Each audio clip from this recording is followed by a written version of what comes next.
Well, good morning, everyone. Welcome to the first discussion panel for this year's UNA RUSI Peacekeeping Conference to mark the International Day of UN Peacekeepers. I hope most of you managed to attend the welcome session at 11 a.m.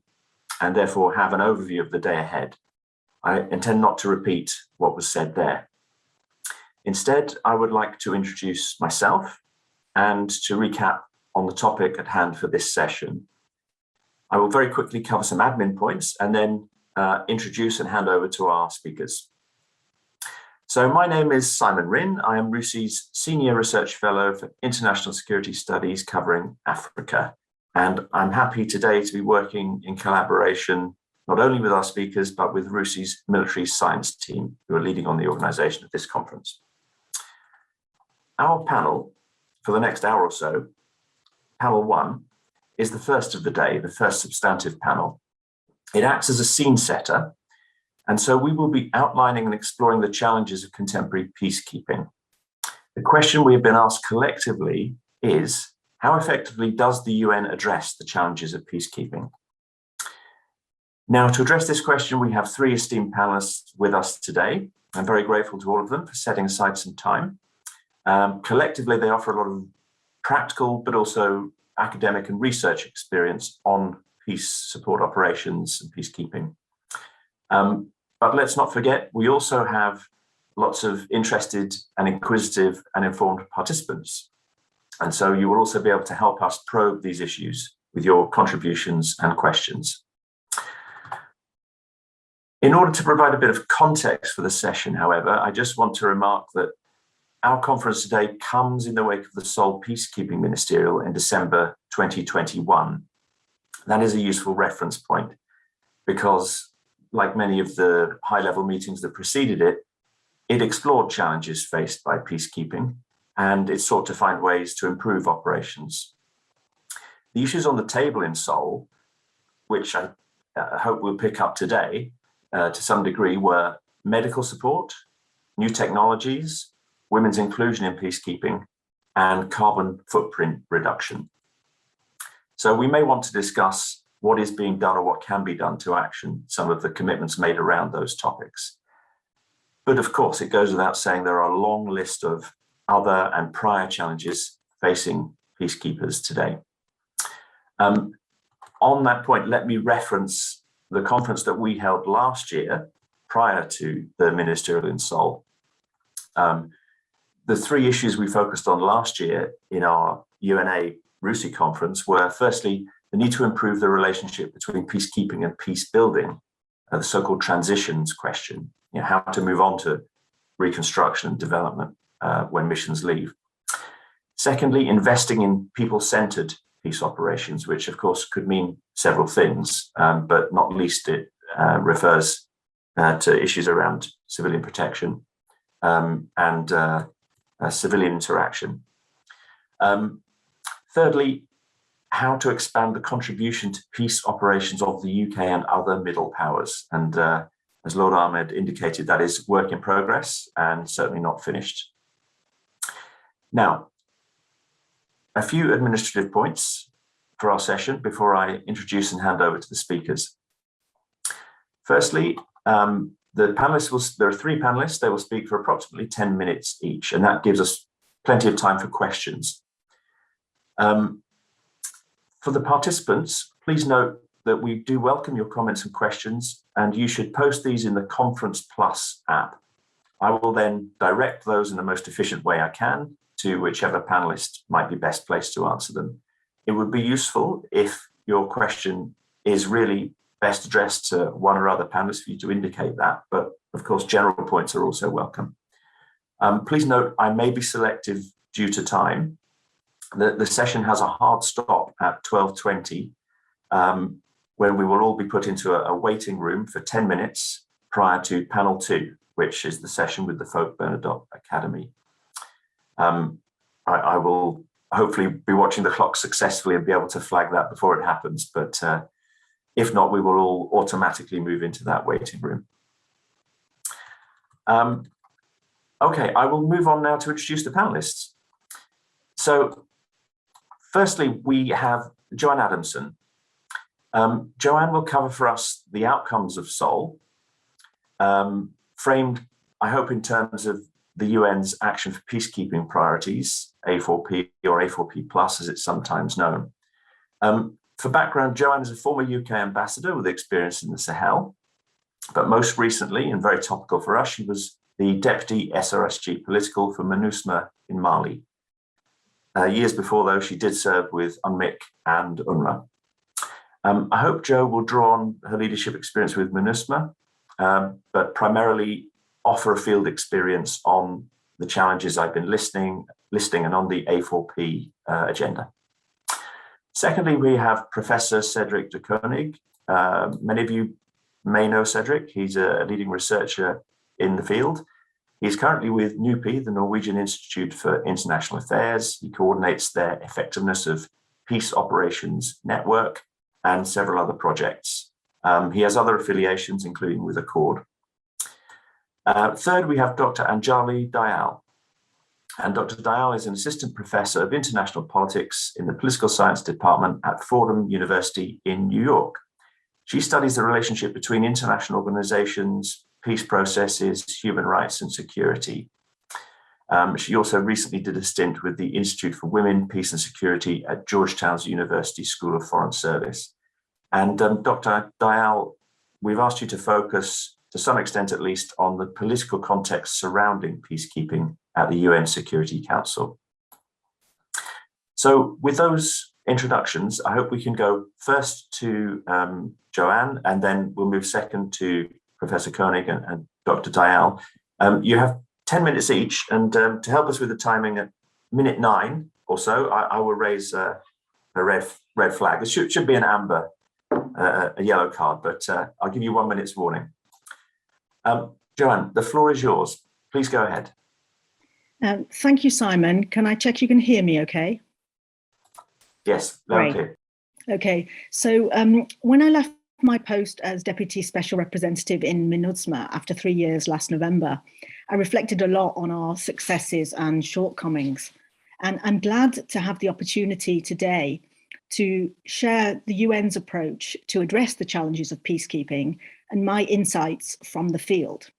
I'm speaking here in my personal capacity, but I'm grateful for support from the Department of Peace Operations in preparing my inputs. Debates about the utility of peacekeeping have raged since the first mission was established in the Middle East in 1948. I'm going to focus today on the period since December 2017, when the publication of the Santos Cruz report on improving the security of UN peacekeepers galvanized a more general reflection inside and outside the organization on how to bolster peacekeeping. The Action for Peacekeeping Initiative of 2018 and the follow-up Action for Peacekeeping Plus, launched in March 2021, together provide the roadmap for strengthening UN peace operations. So what are the challenges facing UN peacekeeping? A4P named 7. First, the changing nature of armed conflict. Second, targeting of UN peacekeepers. With third, political solutions to long-running conflicts becoming increasingly elusive, can be summarized as peacekeepers deployed where there's no peace to keep. Fourth, complex and broad mandates. 5, performance issues ranging from equipment and training and perhaps mindset shortcomings to an absence of women in peacekeeping and sexual exploitation and abuse by peacekeepers. Next, restrictions on freedom of movement. And finally, the need for stronger commitment by all actors in support of peacekeeping, from political to operational issues. And so what did the UN do to try to address those challenges? The Declaration of Shared Commitments on UN Peacekeeping, which was adopted in September 2018 and since endorsed by more than 150 states and 4 international organizations, brought together UN member states and the Secretariat around 8 areas, which are stronger collective engagement around political solutions to conflict resolution, implementation of the Women, Peace and Security agenda, strengthening the protection provided by peacekeeping operations, improving the safety and security of peacekeepers, supporting effective performance and accountability, strengthening the impact of peacekeeping on sustaining peace, improving peacekeeping partnerships, and strengthening the conduct of peacekeeping operations and personnel. So how effectively have the challenges been addressed since then? Well, let's focus for a moment on the fact that more than 150 states recommitted themselves to UN peacekeeping at a time when the international context for the UN was very difficult, and many international agreements were at risk of unraveling. This shows to me the continuing interest in the peacekeeping model, even when geopolitics are at their most fractious, and other priorities such as climate change and sustainable development compete for airtime and resources. But what about the substance of that roadmap? In March 2021, the Secretary General and Under Secretary General Lacroix took stock at an event to mark the 3-year anniversary of A4P and launched the so-called A4P Plus initiative. It's fair to say, I think the results were mixed. On a positive note, peacekeeping operations pushed on despite the monumental challenges posed by the COVID pandemic, with contributing nations, host governments, and the Secretariat determined to adapt. In many countries, and Mali was one of those, peacekeeping missions and the UN agencies joined forces to help governments bolster the fight against COVID.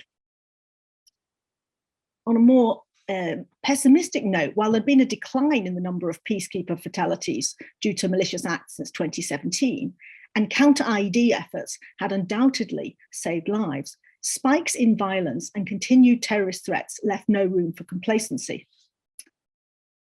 More women had participated in peacekeeping, and the Secretary General's push to see more women in senior leadership positions in the field was largely successful.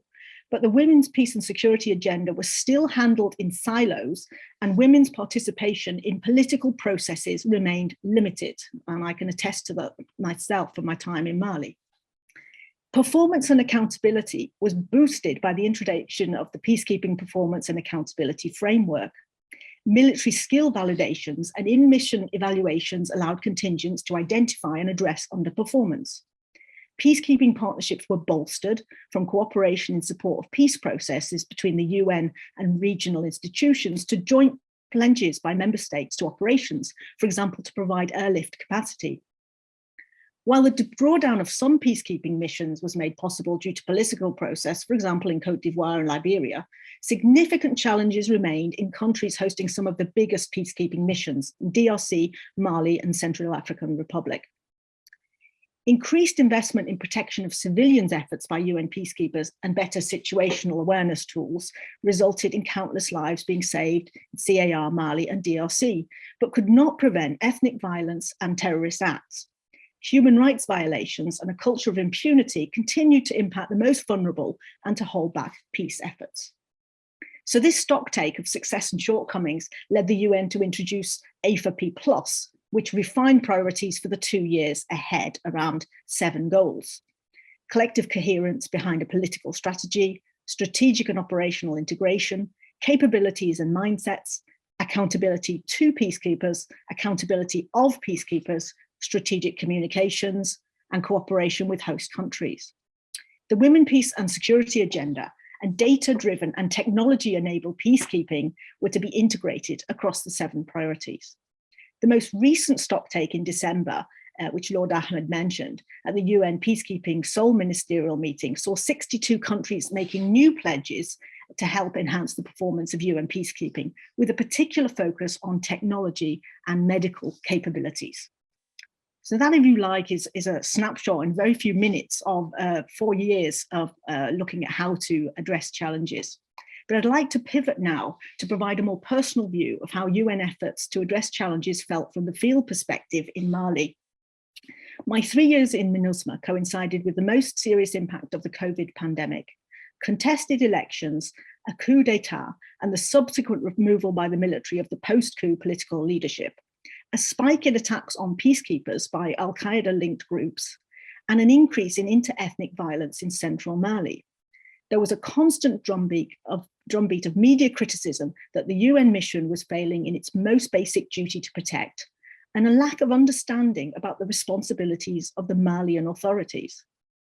In such a complicated context, Action for Peacekeeping gave us a coherent roadmap which we could use internally and with outside stakeholders to identify areas for improvement. Of all the challenges identified in A4P and A4P+, the two which resonate most for me are the need for political solutions and enhanced capabilities and mindsets. I expect senior leaders in the UN's other complex peacekeeping operations, especially in Central African Republic and DRC, would say something similar. I cannot stress enough the importance of collective coherence behind a political strategy and good communication, especially in a context where manipulation of public opinion can give a distorted version of who is responsible for what. The importance of politics covers the global to the local. Dr. Dayal will speak more about the UN Security Council. Let me focus on the local. Sustaining momentum for the implementation of peace accords is critical. Neighbours and the international community play a critical role to help protagonists overcome years of mistrust and the aftermath of conflict. In the case of Mali, early mediation efforts saw an important role for Burkina Faso, especially its then president Blaise Compaoré, who had good relations with the leaders from both northern and southern Mali. Algeria took up the baton, leading to the signature of the Peace and Reconciliation Agreement in 2015. A group of international guarantors, chaired by Algeria, managed the implementation framework. But as time went by, Blaise Compaoré was replaced and Algeria went through a period of political instability. As the Secretariat to the Peace Accord, the UN was essential for continuity. It was also essential to try to focus the international community around a coherent strategy. We once counted that the Sahel had more than 20 different strategies in place. Leading with local knowledge with reach back to New York was indispensable. Political changes to both the international and regional context are a constant, which should be built into the design of peace implementation strategies. I believe it's important and essential that the UN has the confidence to maintain a convening and leadership role, even if this can often be through informal leadership. The UN mission needs to constantly adapt. A4P flagged the importance of partnerships.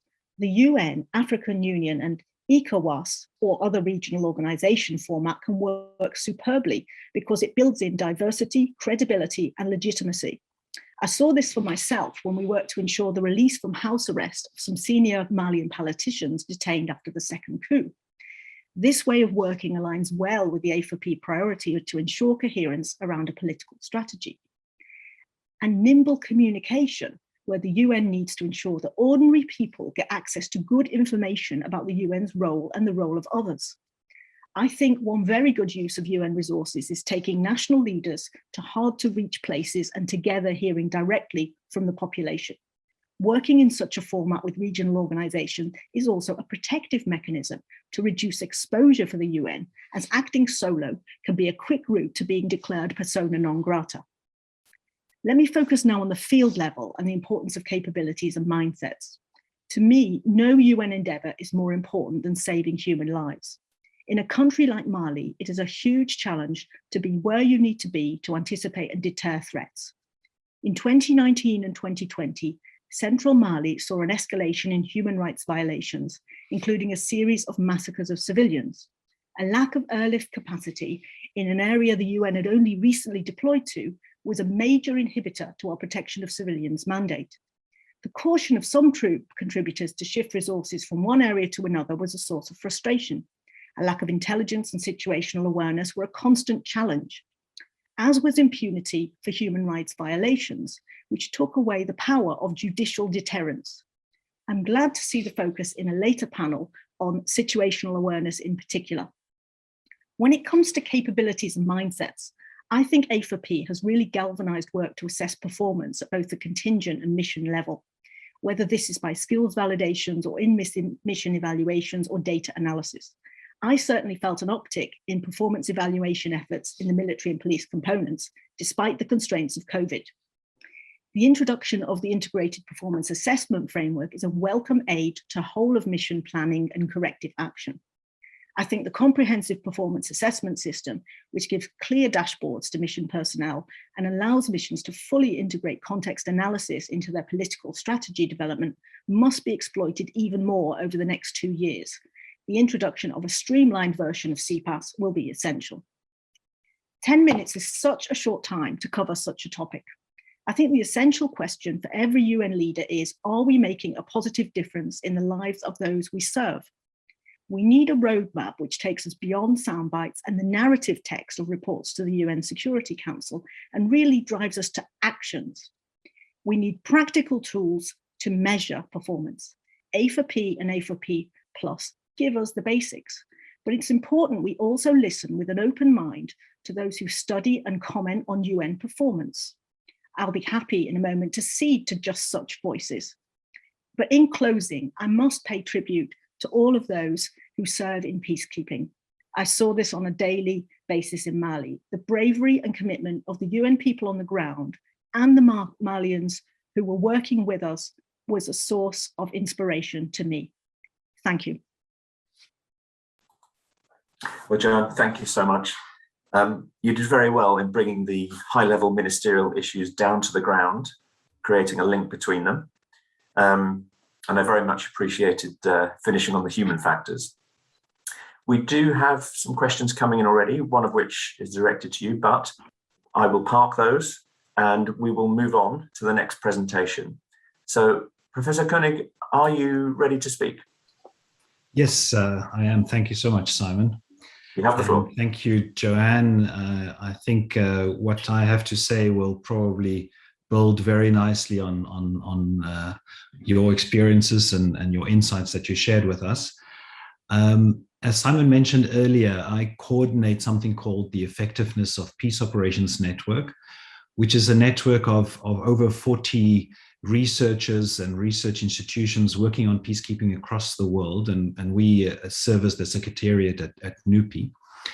And this network has undertaken research into the effectiveness of specific contemporary missions since 2018, and we've covered missions like the UN mission in the Central African Republic and in Cyprus and in the Democratic Republic of Congo. And in Mali, we've looked at MINUSMA, and we have a report coming out next week on the impact of the withdrawal of Barkhane on the G5 Sahel force. We looked at AMISOM in Somalia, the UN mission in South Sudan, and we also have a report coming out shortly on the UNITAM's mission in Sudan. And we also have 2 reports underway that will come out in a couple of months on protection and women, peace and security. And so what I want to share with you is some of the key findings, if you like, from our work thus far. And here and there, I'll touch on let's say, broader literature in the research community on the effectiveness of peacekeeping. First of all, I would say if we look at all our studies so far, what we have found is that peace operations, and so here I'm talking broader than just UN peacekeeping, but peace operations in large, are certainly effective at reducing large-scale conflict and thus civilian and combat deaths. And this is also something which the quantitative research on peacekeeping confirms.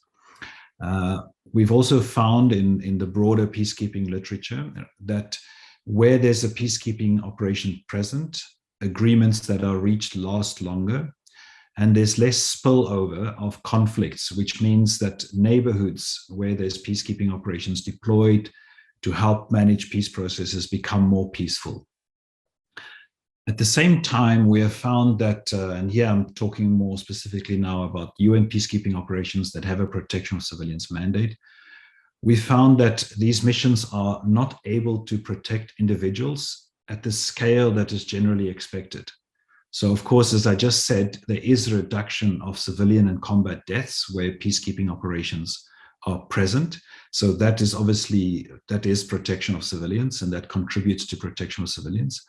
But the general expectation that these operations should prevent atrocities against sometimes communities or groups or protect individuals at scale is something that these missions are not able to do. They would need significant more resources if they are able to protect civilians at the scale that is commonly, I would say, anticipated or expected of these missions. So being more realistic about what these missions can achieve is, of course, very important as well.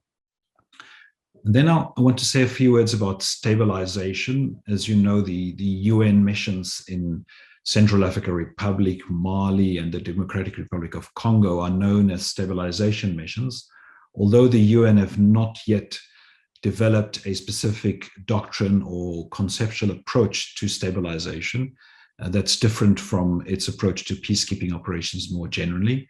And this is something, of course, which the 2015 high-level independent panel on peace operations have also specifically called for.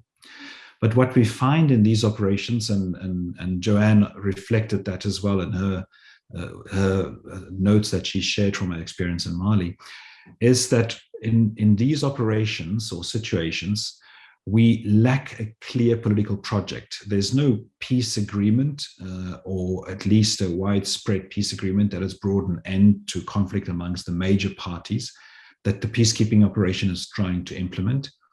And so this lack of a clear political project, which basically means no peace to keep, makes for a very, very difficult context for the effectiveness of peace operations.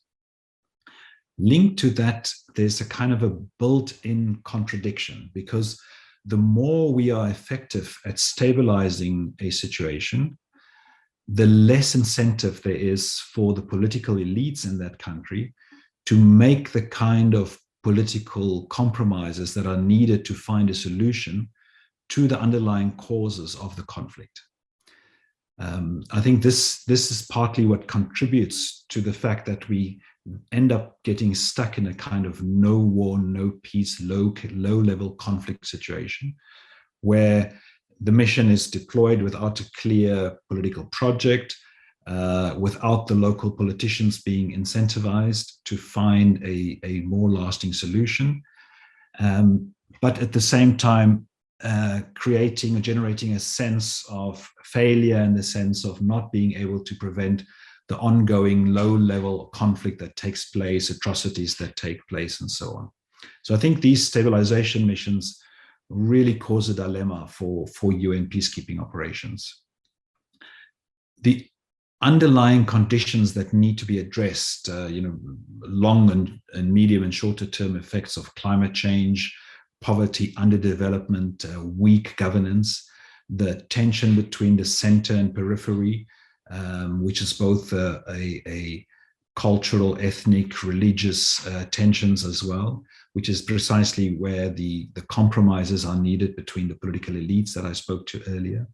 And the need to try and address these underlying situation, both at the short term in terms of crisis management and humanitarian response, but also in the medium to longer term and trying to transform these underlying conditions, are things that obviously need to take a very long time. And so there's a very high demand on a kind of ability to coordinate different work streams, different plans, different actors, humanitarian actors, development actors, peace and security actors. So the triple nexus we speak about is so important here.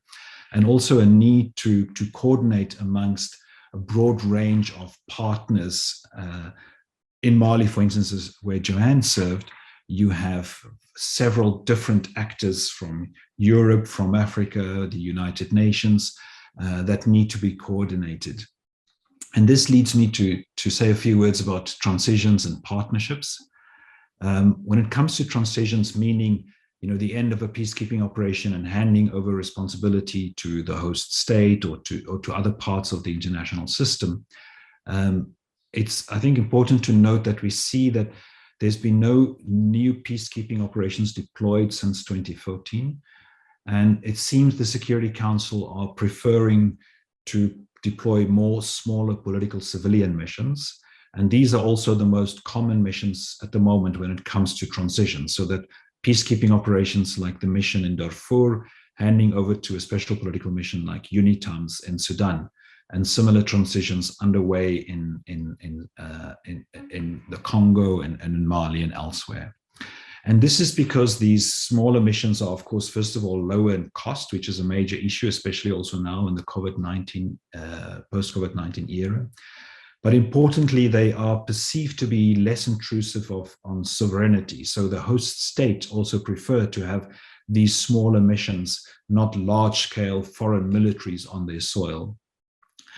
And they are, I think, from a UN Security Council perspective, they are associated with less, reputational damage. In other words, you don't have this expectation of protection of civilians. You have less sexual exploitation and abuse because you have less of a footprint. And this, of course, is very important. But I think there's also one very important element that is, I think, a very positive element, and that is that smaller missions means that there's a shift in focus of attention or from the UN as having to solve the problem to the local elites being responsible for their own situation, of course, with international support. But the shift is away from all this attention on what the UN should be doing or can't be doing, or the effectiveness of the UN, to where the focus should be, which is on the responsibility of the national actors. So in this context, also a last few thoughts on partnership and performance. So I think when it comes to partnership, if the UN shifts towards these smaller political missions, it means there will be even greater emphasis on the need for the UN to partner with the African Union and other regional organizations when it comes to there's a need for counterterrorism or peace enforcement type of operations, especially where the UN is going to deploy most likely less of these large-scale, multidimensional peacekeeping operations in future.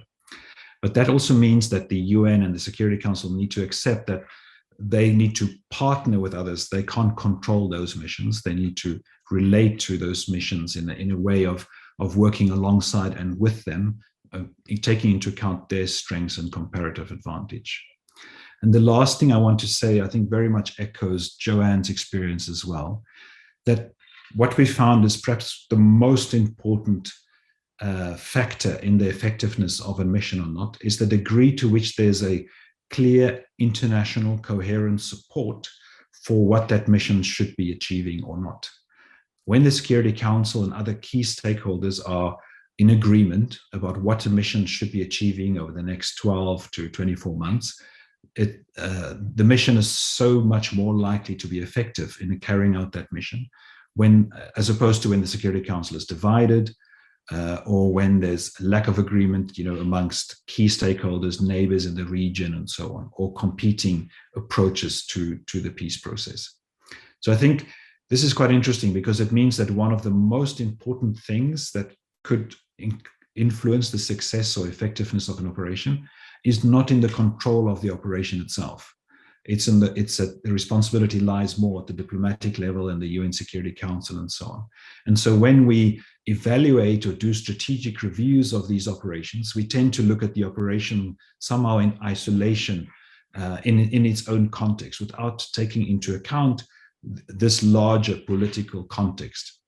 And the last element I want to highlight here is also the role of the United Nations headquarters when it comes to UN peacekeeping operations, or the headquarters of other deploying missions. Because again, we tend to look at these operations on their own when we evaluate or assess them. But of course, the doctrinal direction, the policy, the specific political direction at a given period, the planning, the force generation, the support that a headquarter provides is critical in determining or contributing to the effectiveness of an operation as well. But we very rarely evaluate or assess the contribution or the role that the UN headquarters or other headquarters play in the effectiveness of specific operations. So I think that's something we should pay more attention to in the future as well. Thank you very much, Simon, and back to you. And I look forward very much to what Anjali has to share with us as well. Thank you so much. No, thank you, Cedric. That was excellent. A good follow-on to Joanne's presentation. And referring back to some of the points I flagged about those long-standing challenges, including around, for example, transitions. I couldn't help but reflect as you were speaking about the move since 2015 to more political missions and no fully fledged peacekeeping missions, that one would expect that mandates would shrink in accordance. They have to a degree, but certainly with, for example, UNITAMS, we see still a very large mandate and perhaps inadequate resources. Maybe we can come back to that question. We should move on. to our third presentation, and Cedric has laid the groundwork nicely by speaking about UN headquarters, UN Security Council, and about the politics. So Dr. Dayal, would you like to pick that up and tell us all about the contextual political factors that are there in the background as missions form, operate, and so on?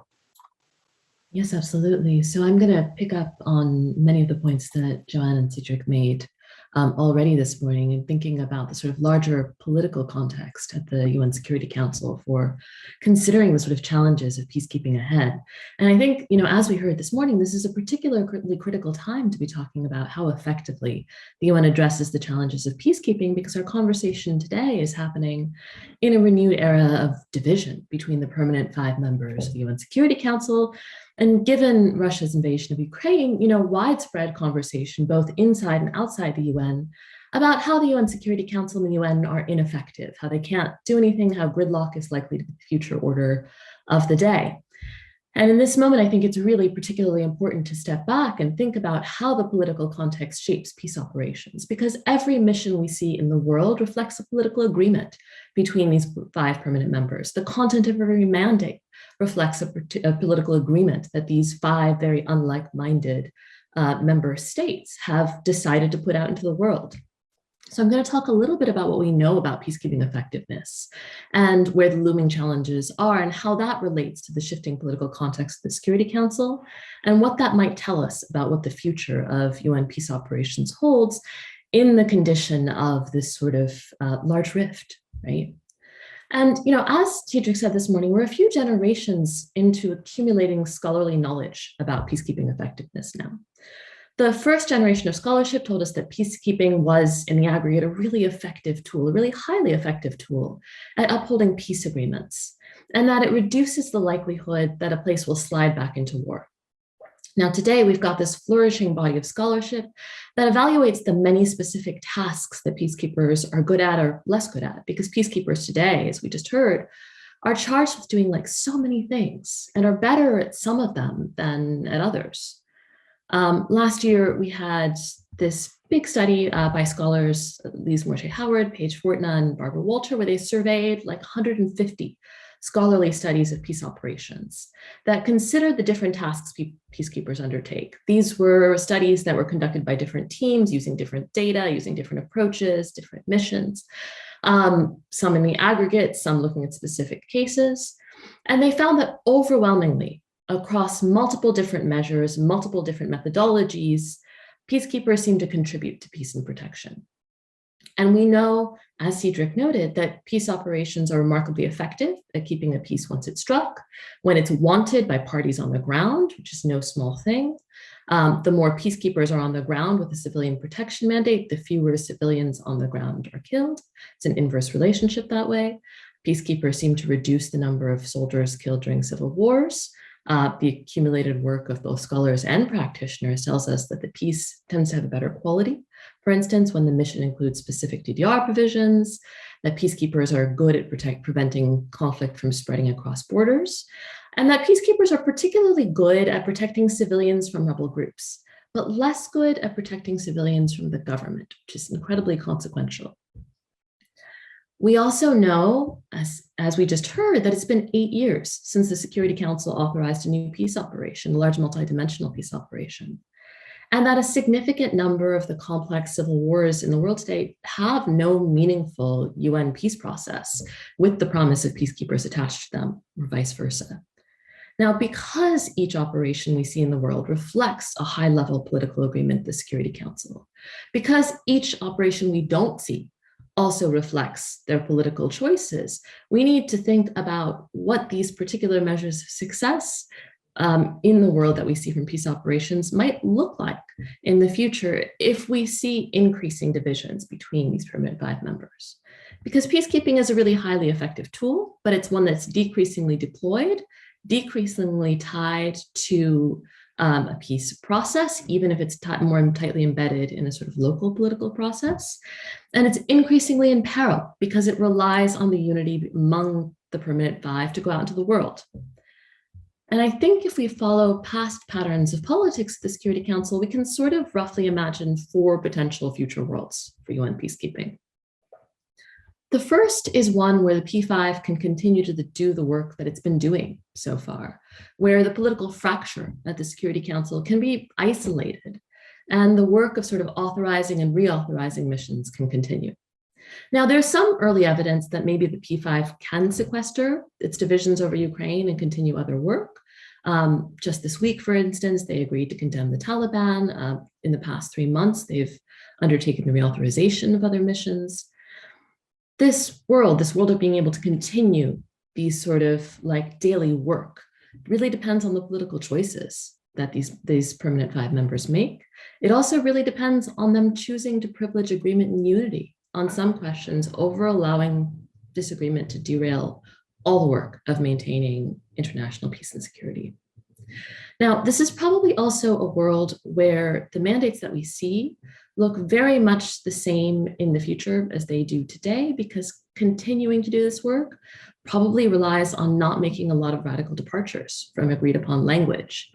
And we will probably, as a result, as these old multidimensional missions close, probably continue to see the rise of these new smaller political missions. The second potential world, I think, is a world where older models of interpositional peacekeeping, which sort of flourished during the Cold War amidst real fractures, remain important multilateral tools, become more attractive again.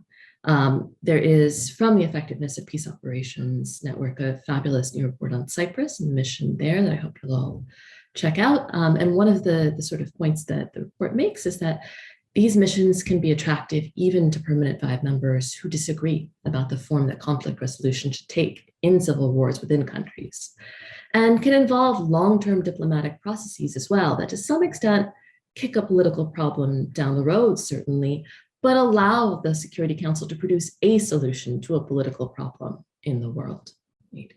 These missions might be more attractive in a more multipolar world as well, where sort of intervention in states, even by invitation, might become a more fraught question again.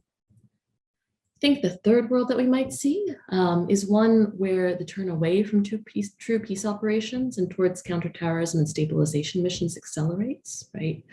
This is a turn, as we just heard, that's already been underway for most of the last decade.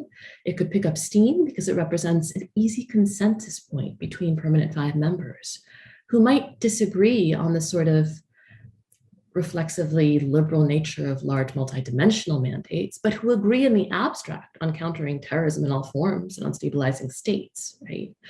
Every state has some party in the world that they believe to be a terrorist, so it's attractive to most other states as well. Now, I think this is a world where we'd see even fewer peace processes attached to peace operations and vice versa, because you don't need to negotiate if you have enough force. We know that peacekeepers are better at protecting civilians from rebels than from the government. So this is also a world where we'd likely see much less emphasis on civilian protection. Now, the fourth possible world we see is one that follows from, I think, Joanne's comments.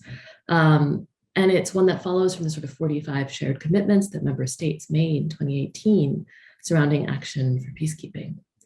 It's one, I think, where peacekeeping is more tightly tied to political processes, one that privileges civilian protection and transparency among peacekeepers, one that would really require real political effort from the permanent 5 members to overcome disagreements about the form and content of peacekeeping, and at times to renegotiate the terms of old mandates and authorize new missions.